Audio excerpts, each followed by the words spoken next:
we're dealing with this Caesar and envy thing. There's going to be a backlash.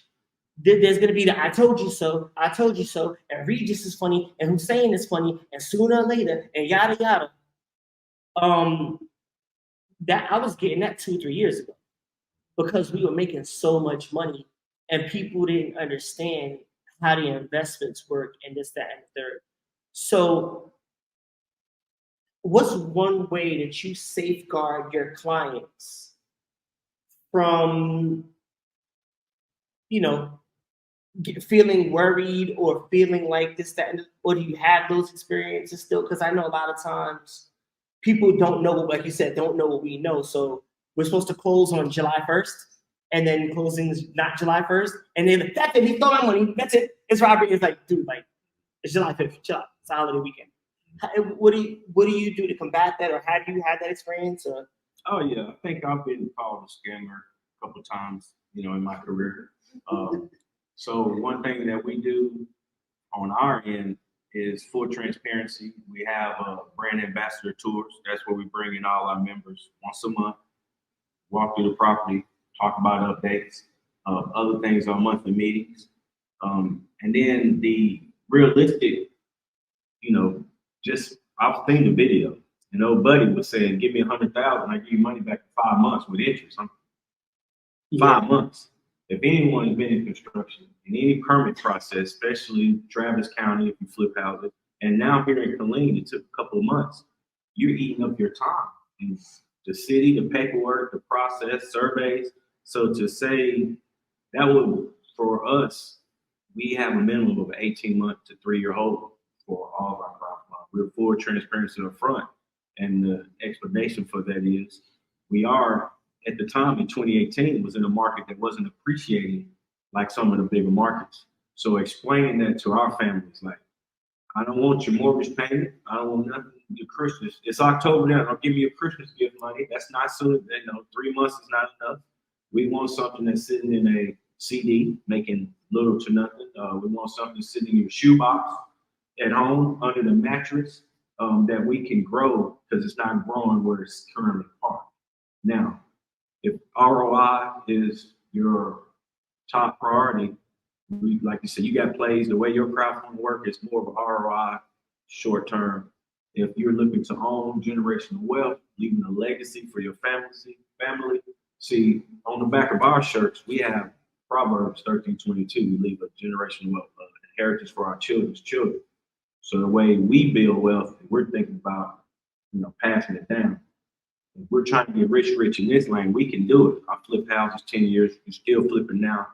But yeah, for us, it's full transparency. It's a 3-year play. This is a get rich slow, and the trend, showing them the investments and, keeping them apprised on that piece, and definitely not telling them that we're going to double their money in 5-6 months. I don't know what happened, but I agree. 5 months in a purchase to close, and they're doing major renovations. No way. But back to what he is alleged of doing. Then he'd be like, Slim, give me 100,000 for the same address, but you don't know that Carlos' money's in there, and I'm gonna secure a loan, and he'll show you the loan paperwork, and then say, Carl, do you know what? I got this new concept, and on one property, he was accused of taking money upwards of like $1 million, 1.3, 1.4 on a $400,000 property that had a construction loan. 7 different people he got for 200, 150, whatever, allegedly. Another thing that he's alleged of doing is taking money from people for properties that he already sold years before. So he had all the specs, all the numbers, everything. He knew exactly what the numbers were, and he was guaranteeing everybody 30% interest in 5 months. So no shot. And I've given 30% on deals. But here goes what's different between mine and yours. And there's no wrong or right way. This is what Regiis is saying. SEC crowdfunding is more long-term. We're going to raise money. We're going to do this project, and we're going to hold it, and you're going to get dividends. And as there's appreciation or whatever, your dividends rise. What I do is a little bit more short-term, but I learned early on, because I had a great mentor in business that said, always over deliver and under promise. So even if I know you're gonna get your money back in 90 days or 180 days, you still gotta tie your money up with me for 1 year. And anybody that's done a flip with me knows what's my penalty. My penalty is if I get you your money back early, I still owe you everything I guaranteed you. Because if you give me $10,000 and you're expecting, let's say 10%, you're expecting to get 1,000 back, and I turn that money over in 3 months. Well, technically, I only owe you $250, right? Because I had it for a quarter of the time.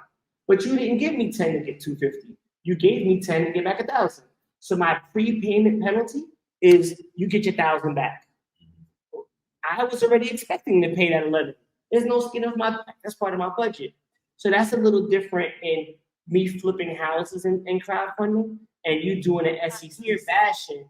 We're here trying to educate. Because there are people right now who are on the fence. There are people, and they used to have thousands of people at the seminars. There's people that come to our seminars, and it's like, now they're like, no, I knew it.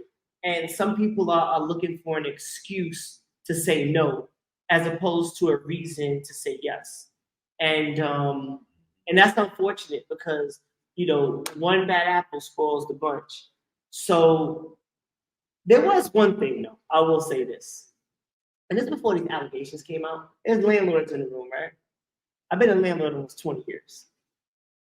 If you go, and these videos might be taken down, they might be evidence, you might be able to Google them and come back and see them.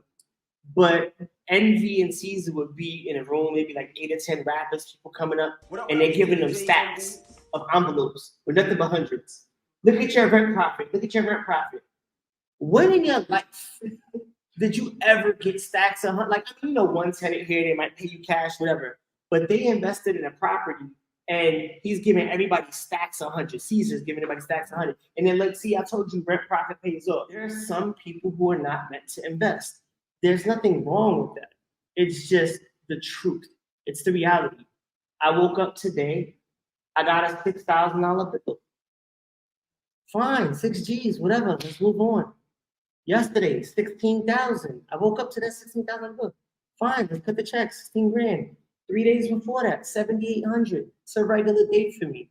Like, that doesn't move me. 15 years ago, when it was like when the money wasn't what it is now, and I'm not moving what it is, and it's like you got a $300 bill. I'm like, Jesus, how am I gonna survive? How am I gonna live? 300 American? A whole can I pay it off? So I mean, there's levels. There are billionaires who are upset because or not upset with a $500,000 loss. So it's all relative. But I understand my temperament. I'm comfortable with that because I've taken my lessons, and I understand how to safeguard myself. So if you want to flip, you want to go out and venture, come get a coach.